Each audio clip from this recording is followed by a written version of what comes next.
ప్రభుత్వ వైఖరి, కేంద్ర ప్రభుత్వ వైఖరి, కేంద్ర ప్రభుత్వ వైఖరి, కేంద్ర ప్రభుత్వ ద్వంద్వ వైఖరి, కేంద్ర ప్రభుత్వ ద్వంద్వ వైఖరి, పిఎఫ్ డిపార్ట్మెంట్ ద్వంద్వ వైఖరి, పిఎఫ్ డిపార్ట్మెంట్ ద్వంద్వ వైఖరి, కేంద్ర ప్రభుత్వ ద్వంద్వ వైఖరి.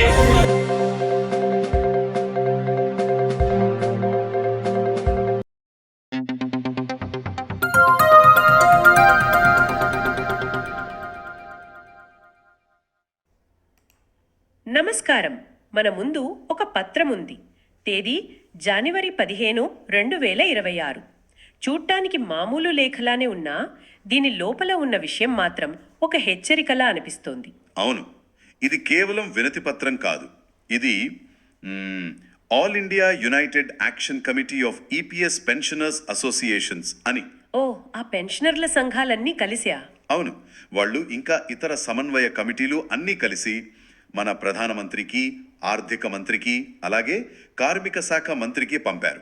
అంటే దేశంలోని టాప్ లీడర్షిప్కి అన్నమాట. ఖచ్చితంగా. దేశవ్యాప్తంగా ఉన్న దాదాపు 75 లక్షల మంది ఈపీఎస్ పెన్షనర్ల ఆవేదనకు ఇది ఒక అక్షర రూపం. 75 లక్షల? అమ్మో, ఇది చాలా పెద్ద సంఖ్య. వీళ్ళందరూ ప్రభుత్వ విధానాల వల్ల చాలా ఇబ్బందులు పడుతున్నారని అంటున్నారు. అందుకే ఈరోజు మనం ఈ లేఖలో ఏముందో కొంచెం లోతుగా చూద్దాం. అసలు వాళ్ళ బాధేంటి? ఫిబ్రవరి 9, 10, 11 తేదీలలో దేశవ్యాప్త ధర్నాకు ఎందుకు పిలుపునిచ్చారు? వాళ్ళ వాదనల వెనుక ఉన్న బలం ఏంటి? వాళ్ళ వాదనలో అర్థం చేసుకోవాలంటే మనం కేవలం అంకెల వైపు చూడటం కాదు, ఈ మొత్తం పోరాటం వెనుకున్న ఒక ముఖ్యమైన భావోద్వేగాన్ని మనం గుర్తించాలి. సరే, దీన్ని విడమర్చి చూద్దాం. మొదటిగా, ఈ లేఖ మొదట్లోనే ఒక విషయం స్పష్టం చేశారు. ఈ సమస్య కేవలం డబ్బుకు సంబంధించింది కాదు, గౌరవానికి సంబంధించింది అని. అవును, జీవితాంతం దేశం కోసం పనిచేసి ఇప్పుడు వృద్ధాప్యంలో గౌరవంగా బతకలేకపోతున్నామని 75 లక్షల మంది ఆవేదన చెందుతున్నారు. ఇది చాలా బరువైన మాట. నిజమే. ఇక్కడ మనల్ని ఆశ్చర్యపరిచే విషయం ఏంటంటే వాళ్ళు తమ వాదనను నేరుగా భారత రాజ్యాంగంతో ముడిపెట్టారు. రాజ్యాంగంతోనా? ఎలా? సెక్షన్ 41, ఆ సెక్షన్ ప్రకారం వృద్ధాప్యం, అనారోగ్యం ఇలాంటి కష్ట సమయాల్లో ప్రజలకు సహాయం అందించడం ప్రభుత్వ ప్రాథమిక బాధ్యత. ఓ, అంటే ఇదేదో దయచూపమని అడగట్లేదు. అస్సలు కాదు. మేము భిక్ష అడగటం లేదు, మా రాజ్యాంగ హక్కును గుర్తు చేస్తున్నాం అన్నట్టుగా ఉంది వాళ్ళ వాదన. ప్రభుత్వం అలాగే ఈపీఎఫ్ఓ అంటే ఉద్యోగుల భవిష్య నిధి సంస్థ తమ దగ్గర ఉన్న ఆర్థిక వనరులను పూర్తిగా ఉపయోగించి ఈ బాధ్యతను నెరవేర్చటం లేదని వాళ్ళు బలంగా ఆరోపిస్తున్నారు. అంటే ఇది కేవలం అభ్యర్థన కాదు, ఒక డిమాండ్ అన్నమాట. మరి ప్రభుత్వం ఈపీఎఫ్ఓల ఆర్థిక సామర్థ్యం గురించి కూడా ప్రశ్నిస్తున్నారు కదా. ఇక్కడే అసలు విషయం ఆసక్తికరంగా మారుతోంది. అవును, వాళ్ళ దగ్గర డబ్బులు లేవనే ప్రభుత్వం చెబితే ఒప్పుకోవడానికి వీళ్ళు సిద్ధంగా లేరు. ఎందుకంటే వాళ్ళ వాదనకు బలం చేకూర్చే కొన్ని కీలకమైన లెక్కలు మన ముందుంచారు. అవేంటో చూద్దాం. ఈ అంకెలు చాలా ఆసక్తికరమైన కథ చెబుతున్నాయి. సుమారు గత 12 ఏళ్లలో ఈపీఎస్ ఫండ్ మీద వచ్చే వడ్డీ అంటే కార్పస్ మీద వచ్చే ఇంట్రెస్ట్ సంవత్సరానికి సగటున 13.78% చొప్పున పెరిగింది. 13% పైనేనా? ఓకే. కానీ అదే సమయంలో కొత్తగా పెన్షన్ తీసుకుంటున్న వారి సంఖ్య కేవలం 5.43% మాత్రమే పెరిగింది. ఒక్క నిమిషం. అంటే ఫండ్లోకి డబ్బు వస్తున్న వేగం బయటకు వెళ్తున్న వారి సంఖ్య కన్నా చాలా ఎక్కువగా ఉంది. దాదాపు రెట్టింపు కన్నా ఎక్కువ. ఖచ్చితంగా. దీని అర్థం ఫండ్ బలంగా, ఆరోగ్యంగా ఉంది. సమస్య నిధుల కొరత కాదు, నిధుల పంపిణీ విధానంలో ఉంది. ఓకే. మరో ఉదాహరణ చూద్దాం. 2012-13లో ఒక పెన్షనర్కు అందుబాటులో ఉన్న వడ్డీ వాటా నెలకు దాదాపు 2,718 రూపాయలు ఉండేది. సరే. ఇప్పుడు అంటే 2023-24 నాటికి అది 6,228 రూపాయలకు పెరిగింది. 6,000 పైనేనా? రెట్టింపు కన్నా ఎక్కువ. అవును, 6,200 రూపాయల పైనే.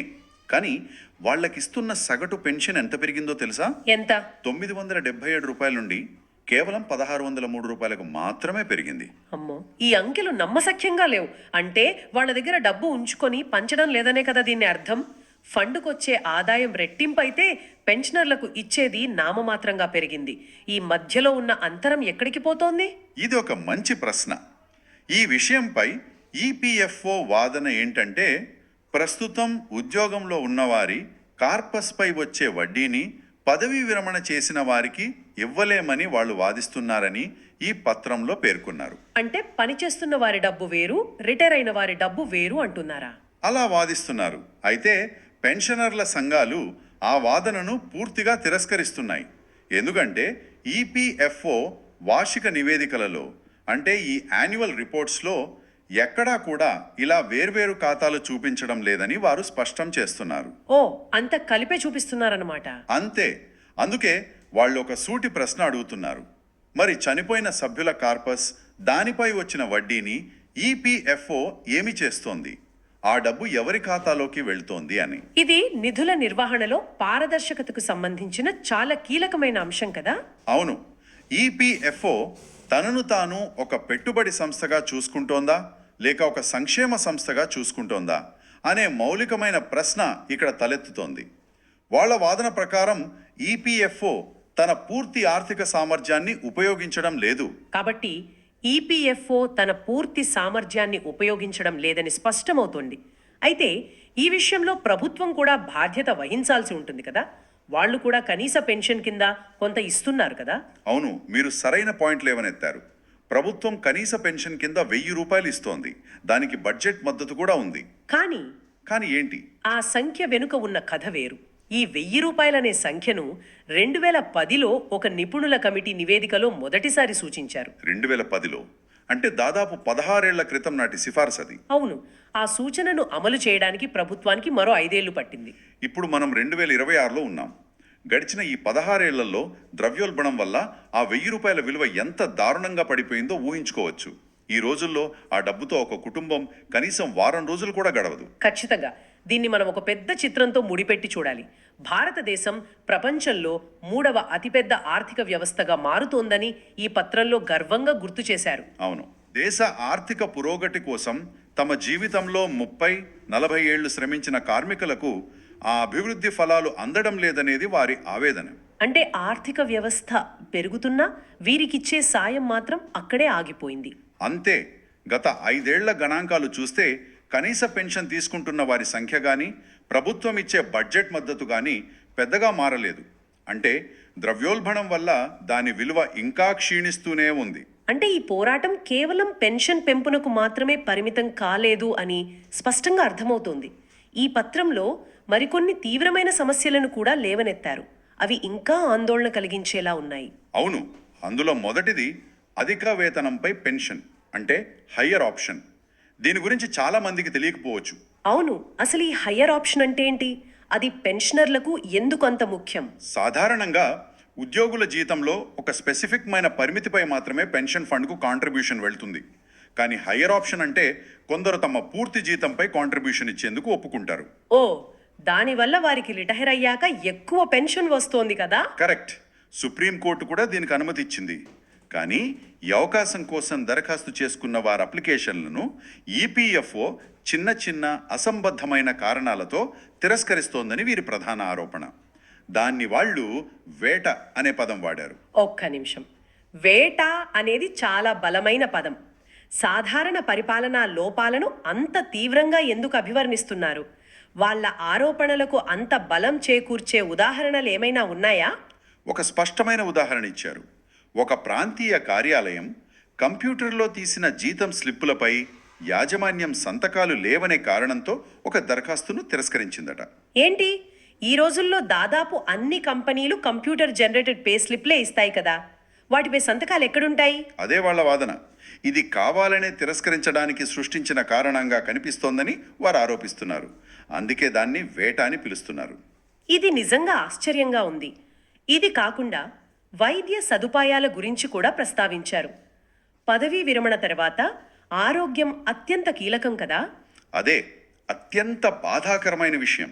ఒక పెన్షనర్ తన జీవితంలో 35 ఏళ్లు ఒక ఫ్యాక్టరీలో పనిచేసి ఆరోగ్యాన్ని పణంగా పెడతాడు.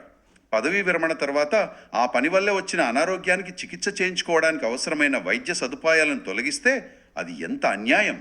ఇది వారి ఆత్మగౌరవాన్ని దెబ్బతీయడం లాంటిది. అవును. ఈ విధానం వారిని మానసికంగా, ఆర్థికంగా ఎలా కుంగదీస్తుందో కూడా మనం ఆలోచించాలి. ఇక 3వది వృద్ధులకు రైళ్లలో ఇచ్చే ప్రయాణ రాయితీలను ఉపసంహరించుకోవడం.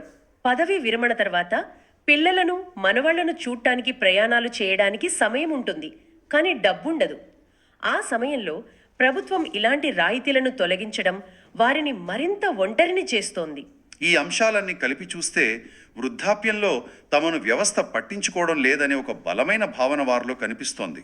అందుకే వారి పోరాటం ఇంత తీవ్రంగా ఉంది.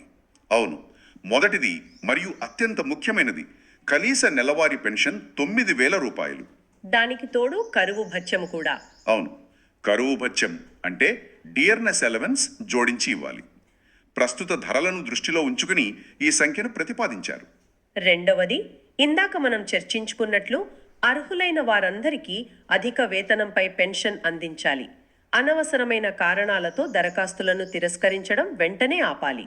మూడవది, పెన్షనర్ మరియు వారి జీవిత భాగస్వామికి పూర్తి స్థాయిలో ఉచిత వైద్య సంరక్షణ కల్పించాలి. ఇది వారి ఆరోగ్య భద్రతకు అత్యంత అవసరం. నాలుగవది, రైళ్లు మరియు ఇతర ప్రజా రవాణా సాధనాలలో ప్రయాణ రాయితీలను పునరుద్ధరించాలి. ఇది వారి సామాజిక జీవితానికి కూడా ముఖ్యం. ఇంకొక ఆసక్తికరమైన మానవీయమైన డిమాండ్ కూడా ఉంది. పెన్షనర్ లేదా వారి జీవిత భాగస్వామి మరణించినప్పుడు వారి అంత్యక్రియల ఖర్చుల కోసం 5,000 రూపాయల ఆర్థిక సహాయం అందించాలి. ఓ, ఇది చాలా ఆలోచించదగ్గ విషయం. అవును, జీవించి ఉన్నప్పుడు గౌరవం, మరణానంతరం కూడా గౌరవం అనే వారి భావనకి ఇది అద్దం పడుతుంది. చివరిగా 2014లో EPS 95 పథకంలో కొన్ని మార్పులు చేశారు కదా. అవును, ఆ మార్పుల వల్ల చాలా మంది పెన్షన్ అన్యాయంగా తగ్గిపోయిందని, వాటిని రద్దు చేయాలని కోరుతున్నారు. ఈ డిమాండ్లన్నీ కలిపి చూస్తే ఇది కేవలం పెన్షన్ పెంపు కోసం చేస్తున్న పోరాటం కాదు. అస్సలు కాదు. వృద్ధాప్యంలో గౌరవప్రదమైన మరియు సురక్షితమైన జీవితాన్ని గడపడానికి అవసరమైన ఒక సంపూర్ణ సామాజిక భద్రతా వలయం కోసం వారు చేస్తున్న అభ్యర్థన ఇది. మొత్తానికి దీని అర్థమేమిటి? దేశ ఆర్థిక వ్యవస్థ నిర్మాణంలో కీలక పాత్ర పోషించామని భావిస్తున్న లక్షలాది మంది వృద్ధులు ఈరోజు తాము తీవ్ర నిర్లక్ష్యానికి గురయ్యామని, తమను పక్కన పెట్టేశారని భావిస్తున్నారు. అవును, వారు కేవలం ఆరోపణలు చేయడమే కాకుండా ఆర్థిక గణాంకాలు, రాజ్యాంగపరమైన వాదనలతో ఒక బలమైన కేసును ప్రభుత్వం ముందుంచారు. వారి డిమాండ్లు నెరవేరకపోతే బడ్జెట్ సమావేశాల సమయంలో దేశవ్యాప్త ధర్నాకు సిద్ధమవుతున్నారని కూడా హెచ్చరించారు. అవును, ఫిబ్రవరి 9, 10 మరియు 11 తేదీలలో దేశవ్యాప్తంగా ఉన్న రీజనల్ ప్రావిడెంట్ ఫండ్ కార్యాలయాలు మరియు జిల్లా కేంద్రాల వద్ద ధర్నాకు దిగుతామని వారు స్పష్టంగా హెచ్చరించారు. ఇది ఖాళీ బెదిరింపులా లేదు. ఇది ప్రభుత్వానికి ఒక గట్టి సవాలు. 75 లక్షల మంది పెన్షనర్లు, వారి కుటుంబ సభ్యుల ఆందోళనను ఏ ప్రభుత్వమైనా తేలికగా తీసుకోలేదు. ఈ వినతి పత్రం చివరిలో వారు ఒక ముఖ్యమైన వాక్యాన్ని రాశారు. అది నన్ను చాలా ఆలోచింపజేసింది. ఏంటది? పెద్దలను గౌరవించడం భారతీయ సంస్కృతి. మన సమాజంలోని వృద్ధులు తమ న్యాయమైన డిమాండ్ల కోసం రోడ్లపై ప్రదర్శనలు చేయవలసి రావడం ప్రభుత్వానికి శోభనివ్వదు అని వారు గుర్తు చేశారు. అది చాలా శక్తివంతమైన వాక్యం. అవును, ఇది మన అందరినీ ఆలోచింపజేస్తోంది. అంకెలు, విధానాలు, ఆర్థిక సమీకరణాలు వీటన్నింటినీ ఒక క్షణం పక్కన పెడితే, ఒక సమాజం తన ఆర్థిక ప్రాధాన్యతలను, దేశ పురోగతికి దశాబ్దాల పాటు దోహదపడిన తన వృద్ధ పౌరుల పట్ల ఉన్న సాంస్కృతిక మరియు రాజ్యాంగ బాధ్యతలతో ఎలా సమతుల్యం చేసుకుంటోంది.